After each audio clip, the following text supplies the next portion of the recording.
It is the third Friday of the month. It is. Time for Bourbon Bite-Sized Learning 2. Plate It Up recipe. You're ready. Our Plate It Up recipe today is butternut squash and turkey chili. Yum. Now, chili can be interpreted various thicknesses, but we're gonna try this. It's got a lot more ingredients than what we typically use. Don't let that intimidate you because they're all ingredients that are easily found. Nothing super expensive. Yeah. And mostly canned, right? Yes. Like, pretty much. A lot of canned. Yeah. The butternut squash has been cut in cubes. Okay, I tried to cut it as close as I could to equal sizes because it'll cook better that way. But I don't know about you guys, but I love soup weather. So we will get started. Let me turn our heat on. All right. And you can cut that where I've switched down, okay? Okay, we're gonna start out with our olive oil, 2 tablespoons in the bottom here. Don't want to waste any. All that good stuff in there. And then make sure we coat the bottom with that. And then we'll put our onions. The good stuff. The old duo of onion and garlic. It's called for a medium-sized onion and 4 cloves of garlic. I'm using the already minced garlic for a couple reasons. I'm a firm believer if you've already got it, don't waste it. And we already had it here. And I'm doing the same thing with the butternut squash. We'll let that heat a little bit. Yeah. On the butternut squash, it called for a pound. The smallest one I could find was almost 2 pounds. And when I was cutting it up, I thought, well, I can hold some of this back. I can use half of it. And I thought, why? Yeah. Let's just go ahead and put it in here. Yeah. I do that all the time when a recipe calls for a little bit of this, or it calls for like a cup of canned corn. Well, what am I going to do with the rest of the canned corn? I just dump it all in. And it works out. Remember, recipes are not a follow by the book kind of thing. They can be more of a suggestion, okay? Unless you're baking, right? Then that gets to some other things. And the same thing on your onions. This is called for chopped. Your family might like to hide onions in the recipes if somebody in your family doesn't like onions. But it's really up to your interpretation. Yeah. As long as we get those in here. Well, I think it's starting to get like translucent. I like how this is using turkey, so it's a little healthier option of a more lean protein. I think turkey is one of those things where I don't know what to do with turkey really. So it's a great way to use some ground turkey. Ready to put it in? Yes, ma'am. Thank you. That's what I'm here for, Kay. Thank you. So we're going to ground that up. Some people, for diet reasons, can't have a lot of red meat. You have to watch them. So I'm constantly looking for recipes. I think, what's your favorite thing about having soup? Do you have a favorite? Okay. Oh, my favorite thing about having soup. Okay, Kay, you put me on the spot here. I'm sorry.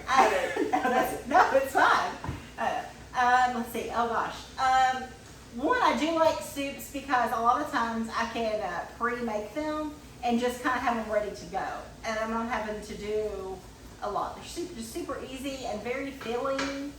I like leftovers. I love having soup. That's in the refrigerator and having it and it just gets better as you heat it up.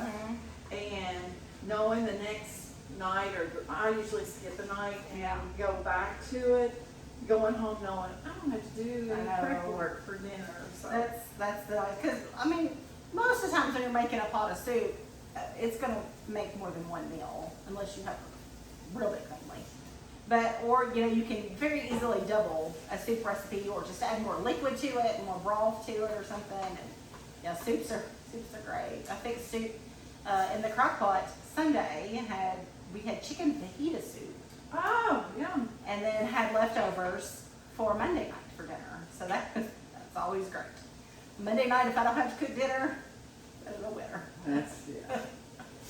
Well, we're gonna make sure this is brown, or at least not pink. We don't want any pink with the turkey. So it's gonna take a few minutes to get it to that point. Right. Not many people know what to do with butternut squash either. Oh. That's another ingredient in this that, you know, it's one of those things that we typically feel more comfortable cooking with what our parents cooked with. My mother never fixed butternut squash. My daughter fixed butternut squash. She fixed a salad and had cubes like this roasted on her salad the other night. So butternut squash is a nice nutritional filler. Yeah, and it's a great answer. Orange vegetable, so it's got lots of vitamin C in it. It's full of vitamin A. You're gonna get some fiber with it.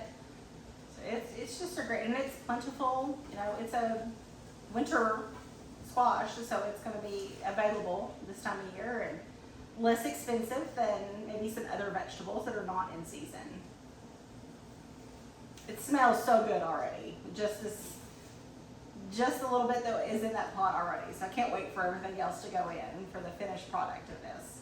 I think this is the important stage for the meat because I don't like big chunks of meat in my chili. I agree. So I just keep moving it around and trying to break it up. Yeah, I want that meat ground. Real ground. Yeah.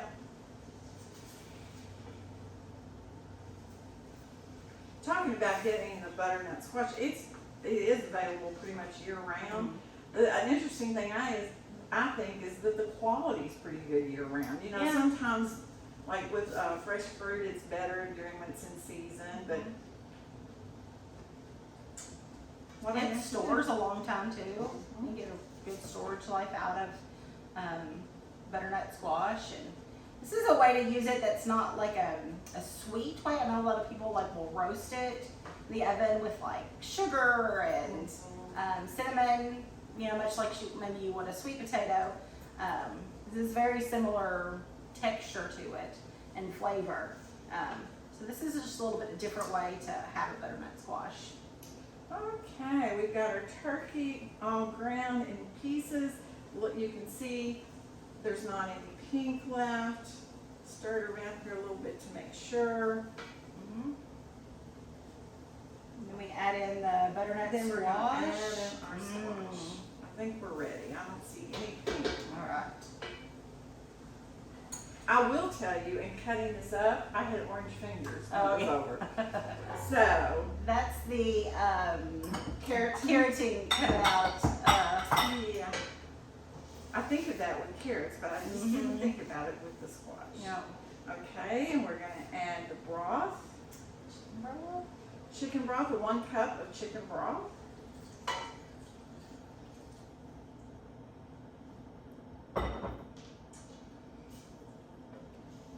And then comes our cans. Yeah. We're gonna add all of our canned items next. We're gonna add our seasonings last. And I was gonna tell you this with the garlic. Depending on how much of that garlic you want to come through in the flavor, the later in the recipe you add it, the better, okay? Adding it this early, it looked like a lot. It was 4 cloves, that sounds like a lot, but all that flavor has cooked in and it's not quite as intense. So let's go with our green chilies. I did get the milder version. I love green chilies. I put green chilies in my white chicken chili recipe. Just gives it that little, like, what is that? And I like the fact that they're already diced. And then I got the diced tomatoes. Something interesting I want to tell you about the consumer-wise on the diced tomatoes.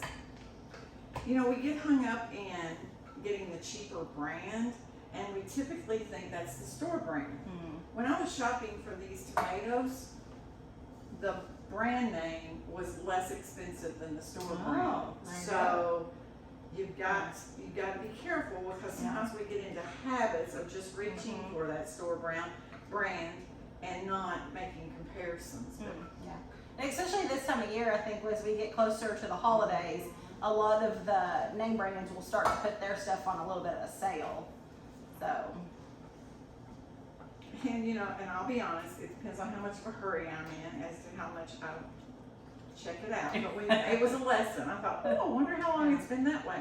Okay, we've got red kidney beans, which have been drained and rinsed.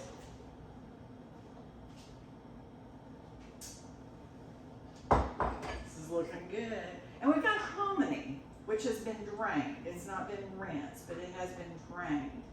A lot of people in this area, I don't hear people using hominy a lot. In the South, they use it, which I consider us the South, but I just don't hear a lot. Hominy is nothing other than field corn that has been gone through a process to make it edible for us, so and digestible and all that good stuff. And it just adds a different. Number one, it adds a different color, and I love different colors in my food. Yeah. So, okay, we just about got and it all. this recipe is definitely achieving that, eating the rainbow. It's all the different colors.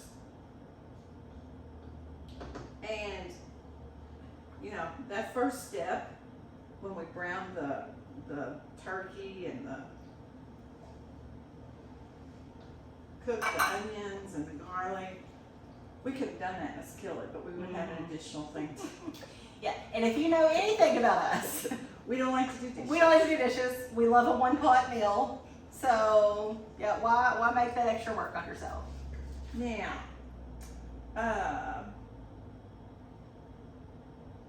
we add our seasonings now. I wasn't sure if we waited a while. But I will tell you, if the recipe, if you stop by and pick up a recipe card, the Kentucky Proud recipe has this, once we add the seasonings, it has it cooking for about 20 minutes. It also offers the pressure cooker, electric pressure cooker version. And I thought about demonstrating that, but you know, that's not always the quickest way. There might be, I don't have to stand here over it, but with the electric pressure cooker, you put everything in the cooker and set it for 15 minutes. Well, it takes a while for it to pressurize. Okay, add that to your 15 minutes. And then once it's finished with that 15 minutes, it takes a while for you to depressurize it. So 20 minutes cooking either way. All that being said, I forgot to tell you what spices we put in. We put in chili powder, a tablespoon. We put in a tablespoon of cumin and half a teaspoon of salt. I think you can see that this is not going to be a soupy soup. No, It's a chili. Yeah. It's a thick, you could possibly eat it, you know, rather than on a bowl, you could eat it as a plate. I don't know, we'll see. Yeah. In 20 minutes, we will see. Some cornbread on the side of it. Oh, did you make the I cornbread? did. I'm sorry. I forgot to make the cornbread. No, we are just gonna let this simmer here for 20 minutes and then we'll check back. All right.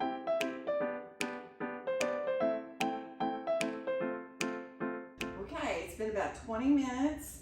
We can see it's gonna be a very thick chili. So, Yeah. but it And looks ours yummy. It does look like ours is gonna be a little bit thicker because remember that Kay did add that extra butternut and squash in there. So yours may look just a little bit different if you follow the recipe. Or don't. I mean, that's up to you. You do you. Do what your family likes. Oh, yummy. Yours is a very hearty, That's a comfort. chili, like, yeah, Comfort food. so good. So many different flavors and colors and textures in there. I like it. I like it a lot. It's good. Tastes good, looks good, smells good. Must be good. Trifecta there. Yeah. And you can put whatever you want with it. You can do cornbread like Kacy suggested, but she didn't make me any. But anyway. Slacker. Don't suggest it. No, that sounds wonderful with that. Or a piece of French bread. I mean, it It wouldn't take much. Crusty bread. Go down to Hopewell Bakery and get you some crusty bread to go with it. Yum. Perfect. So, glad you joined us today. Hope you'll try this. We'll put the recipe, or we'll share the recipe, whatever, stop by and get it. We've got little cards, or we can do flyers. It is a plated up recipe, and we're glad you joined us on Bourbon Bite Size Learning Session 2. And we'll be here for Session 1 and the first Friday in December. Our last cooking through the calendar for 2023. That's hard to say. Loaded beef stroganoff is the recipe, just to give you a little. Another comfort food. Another comfort food, right? We're getting Winter. ready. Yes, we're getting ready for snowfall. Yeah. We like the squirrels and like getting all of our warm stuff put up for the winter. So. But glad you joined us today, and hope you'll come back next month. Bye.